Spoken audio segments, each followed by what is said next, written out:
Hey guys, in this video, I will show you how to kick someone out your Roblox private server.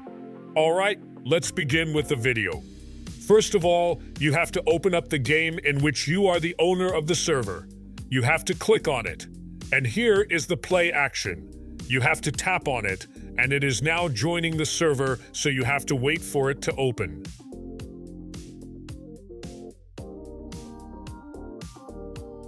So once you open it, now you have to make sure that you are the owner of the server. Because if you are not the owner of your own private server, you are not able to kick or remove anyone from the server. So if you own the private server, you are able to kick or remove anyone. Now what you have to do is click on this Roblox icon that is on the top left corner. And as you can see, here is the player list. Now in the player list, there is all the players that are available in this game or this server. Now as you can see, there is the option of the add friends.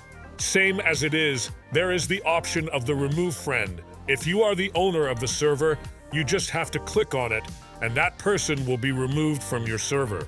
So that's how you can click or remove someone from the Roblox private server. So that's all for this video. Consider subscribing if you find it helpful, and I'll catch you in the next one. Thanks.